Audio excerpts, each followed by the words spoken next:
നമസ്കാരം, എല്ലാവർക്കും ഷീലാസ് കിച്ചണിലേക്ക് സ്വാഗതം. ഞാൻ ഇന്നിവിടെ തയ്യാറാക്കാൻ പോകുന്നത് മത്തങ്ങ സാമ്പാറാണ്. അതിന് വേണ്ട സാധനങ്ങൾ എന്തെല്ലാമെന്ന് നോക്കാം.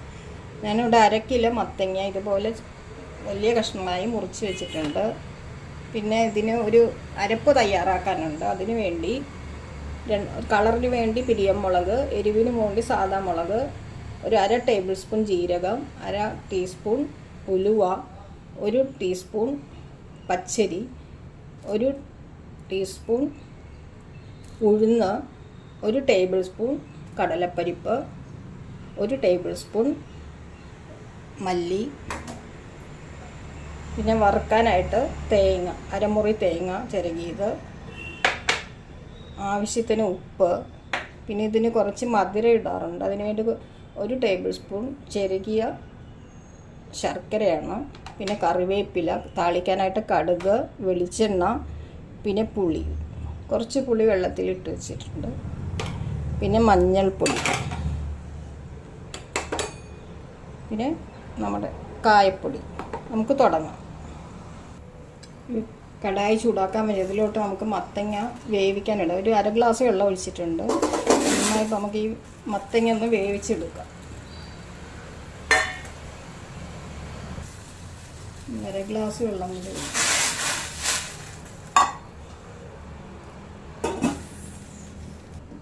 മത്തങ്ങ വേവുന്ന സമയത്ത് നമുക്ക് ഇതിനൊരു മസാല തയ്യാറാക്കാനാണ്. അതിന് വേണ്ടി ഒരു കടായി ചൂടാക്കാൻ വെച്ചിട്ടുണ്ട്. അതിലോട്ട് നമുക്ക് കുറച്ച് വെളിച്ചെണ്ണ ഇട്ട് കൊടുക്കാം. ഈ ഡ്രൈ എല്ലാം നമുക്ക് ഇതിലോട്ട് നന്നായിട്ടൊന്ന് വറുത്തെടുക്കാം. മീഡിയം ഫ്ലെയിമിലിട്ട് വേണം വറുത്തെടുക്കാനായിട്ട്. നന്നായിട്ടൊന്ന് വറുത്തെടുക്കാം.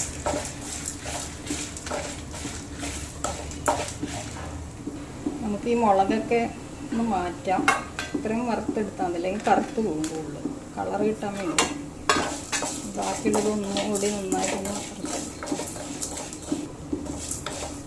ഇത് നന്നായിട്ട് മൊരിഞ്ഞ് വന്നിട്ടുണ്ട്. ഈ സമയത്ത് നമുക്ക് തേങ്ങ ചേർക്കാം. തേങ്ങ ചേർത്ത് അധികം ചൂടാക്കേണ്ട, ഒരു 2 മിനിറ്റ് ഒന്ന് അതിൻ്റെ ഈ പച്ചപ്പ് പോകാൻ മാത്രം ഒന്ന് ചൂടാക്കി എടുത്താൽ മതി. നിങ്ങളുടെ കയ്യിൽ മുളകില്ലെങ്കിൽ മുളക് പൊടി ഈ സമയത്ത് ചേർത്താൽ മതി. കുറച്ച് കറിവേപ്പിലയും കൂടി ചേർക്കും.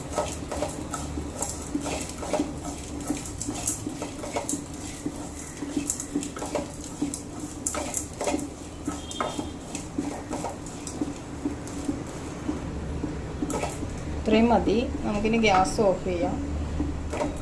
ഇത് അരച്ചെടുക്കേണ്ടത് തരിതരിപ്പായിട്ട് വേണം അരച്ചെടുക്കാൻ. വെള്ളം ചേർത്ത് തരിതരിപ്പായിട്ട് അരച്ചെടുക്കാം. തണുത്തതിന് ശേഷം ഇതുപോലെ അരച്ചെടുത്താൽ മതി. നമുക്കിത് മാറ്റി വയ്ക്കാം. മത്തങ്ങയൊക്കെ വെന്തോന്ന് നോക്കാം. കൂടുതൽ വെന്ത് ഉടയണ്ട, പകുതി വെന്തിട്ടുണ്ട്. ഈ സമയത്ത് നമുക്ക് ഇതിലോട്ട്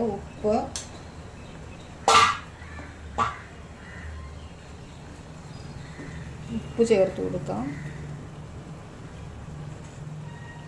മഞ്ഞൾപ്പൊടി,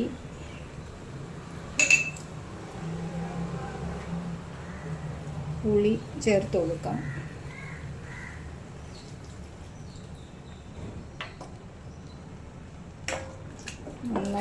ഒന്നുകൂടി വേവിച്ചെടുക്കാം.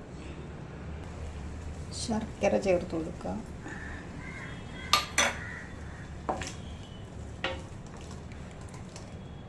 ഇതിലോട്ട് അരച്ച മസാല ചേർക്കാം.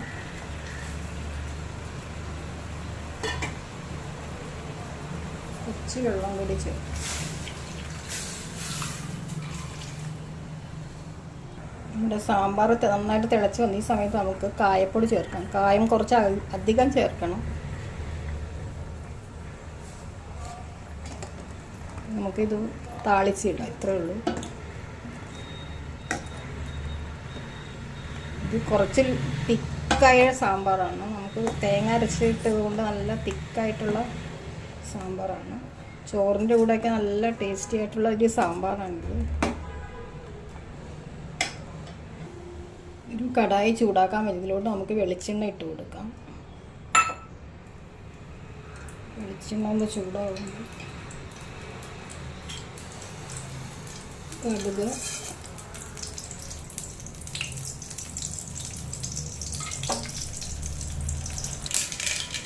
കുറച്ച് ഉഴുന്ന്, മുളക്,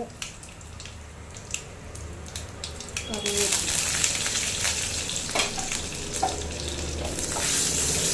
ഒന്ന് പൊട്ടി വരുമ്പോൾ നമുക്ക് താളിച്ചിടാം. നമുക്ക് താളിച്ച് ഈ സാമ്പാറിലേക്ക് ഇടാം.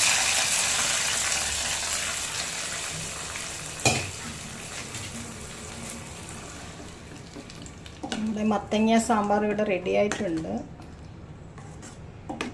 ഇതൊരു കന്നഡ വിഭവമാണ്. കന്നഡ അവിടെ ബാംഗ്ലൂർ സൈഡിലൊക്കെ അമ്പലങ്ങളിൽ ഉണ്ടാക്കുന്ന ഒരു സാമ്പാറാണ്. സദ്യക്കൊക്കെ ഉണ്ടാക്കുന്ന ഒരു സാമ്പാറാണിത്. നമുക്കിതൊരു ബൗളിലോട്ട് മാറ്റാം. നമ്മുടെ മത്തങ്ങ സാമ്പാർ ഇവിടെ റെഡി ആയിട്ടുണ്ട്. നിങ്ങളെല്ലാവരും ഒന്ന് ട്രൈ ചെയ്ത് നോക്കണം. ഇഷ്ടപ്പെട്ടെങ്കിൽ ലൈക്ക്, ഷെയർ, മറ്റുള്ളവരുടെ അടുത്ത് പറയുകയും വേണം. Thanks for watching.